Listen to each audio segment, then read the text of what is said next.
Minister of Economic Affairs said last June that floods can never be ruled out, no matter how strong or how high the dikes are constructed. She is right. There is no greater force than that of Mother Nature. But today we have the good fortune of bringing together two nations of experts in their respective fields of flood management to discuss best practice for preparing and responding to floods. Because the damage and impacts of floods knows no boundaries. There is a saying, while God created the earth, the Dutch created the Netherlands. And maybe there is a kernel of truth in that. 1/3 of the Netherlands is under the level of the sea. So without our defenses, without our Delta plan, we don't have dry feet. In the 21st century, we are facing new challenges. The sea level is rising, coastal storms, erosion, more rain, even periodic droughts. I mean, the differences are becoming bigger. Salt intrusion, many challenges. So the old higher dike approach is no longer sustainable, nor affordable. We are learning to adapt to live with water, not always fight it. So our DNA is mutating, away from flood resistance at any cost to flood accommodation.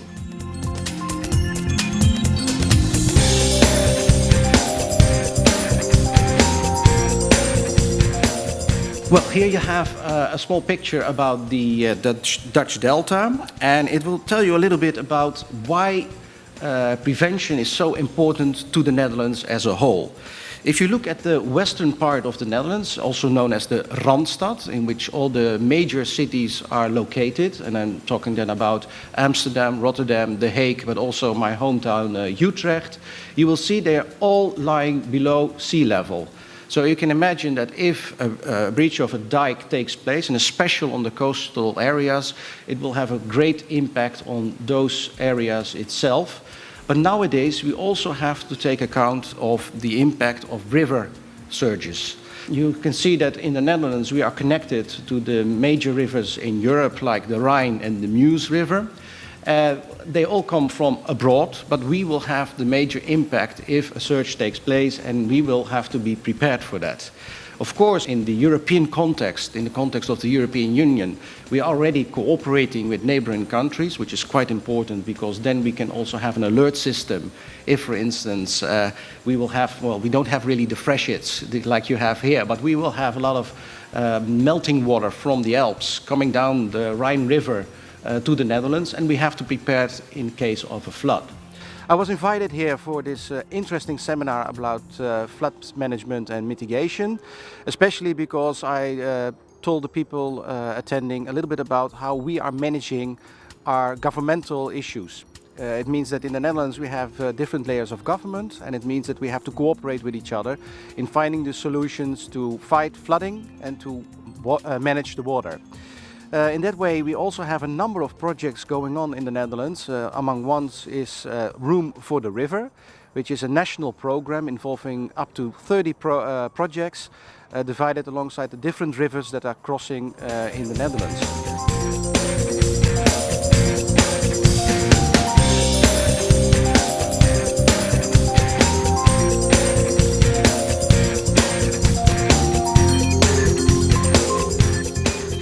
I think one of the big factors, and one of the things I really want to hear more about from the Dutch as well, is that risk-based approach. How do we get to the point where we really start having a reasonable criteria we can go through to clearly identify, quantify, and evaluate risk, and then make our decisions based on that? I think that'll be the key. In order to do that risk-based approach, it's going to involve all levels of government and the citizens as well. So I think that collaborative approach is extremely important to us as well. So in terms of flood hazard management and mitigation, what are we talking about? And I think it's important to hear this. It's the sustained action. It's the long-term action to help protect against the hazard that we're really going for. Any short-term, response activity is really not mitigation. And it's also important, I think, to point out that we're talking about the structural and the non-structural. And what's really interesting is Public Safety Canada states clearly that the non-structural measures, so the land use planning, the education, the information, those types of planning activities actually pay off far more than actual structural. But as we heard from Ralph, there's no way, we have to find some balance between the structural and the non-structural in order to be effective. Hi, I'm Carol Losky, the Director of the Flood Protection Program with Emergency Management BC. I'm absolutely delighted to be here today to share our experiences and learn from the Dutch experience. They have done just an incredible amount of work and great lessons learned from them. In terms of BC, we really are really enthusiastic about learning from the Dutch because we just have such a breadth of disasters and events that we actually deal with. In fact, there's over 50 known events that we deal with on a regular basis, flooding being the most common, but we have huge threat in terms of earthquakes, even tsunamis, and of course the wildfires that come every year. And so we are here today to learn about a variety of different ways. What can we do better in terms of collaborating with our other jurisdictions, collaborating amongst ourselves to really look at how we can address our mitigation issues and our disaster issues from a holistic, region-wide point of view. We need to really get to these things involving everyone, and that's our priority today. And hearing about how the Dutch have been able to achieve that and move forward, we're just so delighted to be here and to learn from them, and we can't wait to get back and start putting some of this in action. Can the Dutch maintain living in this delta for another 100 years? That was the question. Can we still live here in 100 years from now? Or is it the end of the story of the Netherlands? And the answer, fortunately, was yes. But you have to increase your safety standard, maybe to a level of 10. Ralph showed you the picture of the urbanization. And between 1960 and present day, that was, I heard an ah going through the crowd. And so the amount of invested capital, but also the vulnerability of the way we live with all our infrastructure, all the pipes that are in the ground and all the cables and the telecommunication going on. I mean, if a flood comes, it is really disastrous. So, and the standards are still from the 60s. So if all of that has increased, then if to keep track with that, theoretically you would have to increase your standards by the same amount to get to the same risk being defined as the chance of a flood occurring times its economic consequences or consequences in terms of lost lives. That's the definition of the risk that we have adopted. So, and they expressed this committee, State Committee, as a factor of 10. My name is Peter Glass. I am the chairman of one of the water boards in the Netherlands, and I'm also the president of the Association of Regional Water Authorities in the Netherlands. And I was delighted to be invited here in Richmond today and be able to speak with many people involved in flood management and flood mitigation, which is a big thing in the Netherlands because we live in a delta, but it's also a big issue here. And I think that we can learn a lot from each other. The Netherlands, we have been living there maybe for 1,000 years already in a decreasing, ever lower country at the end of major European rivers. And over the centuries, we've managed to keep our feet dry by building dikes, having windmills, and now we have pumps, and we have the water boards to maintain all of this infrastructure.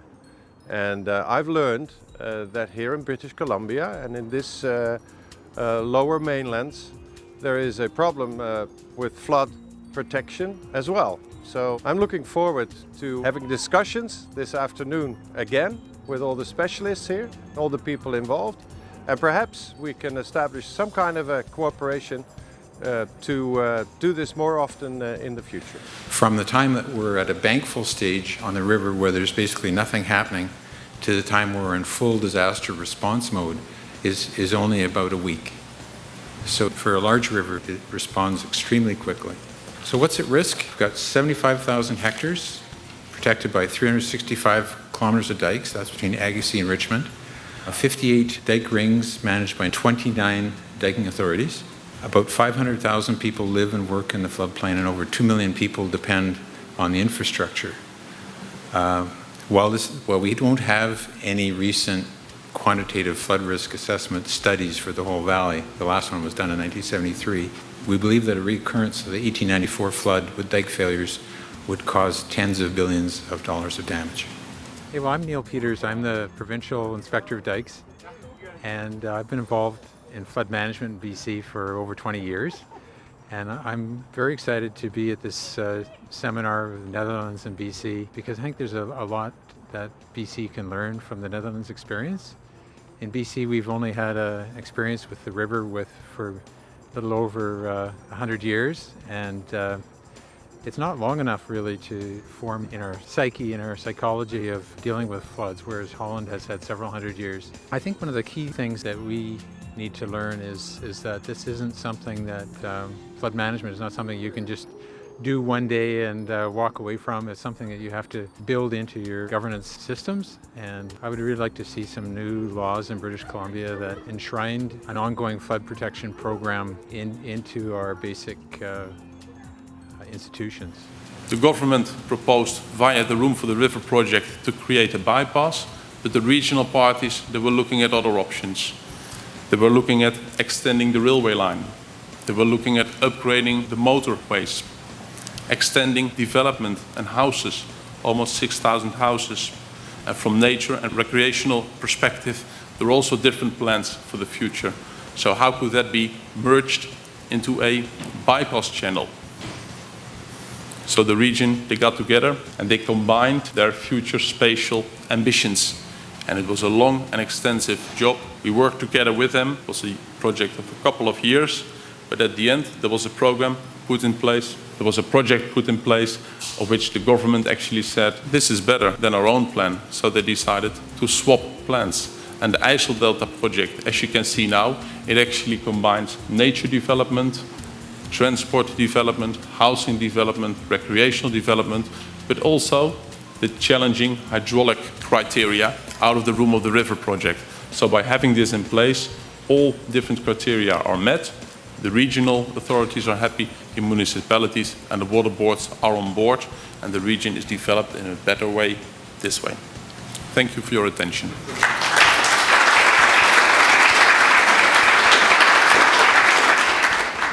First, the enthusiasm and interest from the Dutch consulate, from Johannes when he arrived here. And from that, the involvement of Richmond and Emergency Management BC, the support enabled us, Richmond to be right here. It's an incredible venue, and we really appreciate that. And we've even arranged for some low tide, so you can see the fine dikes that have been built.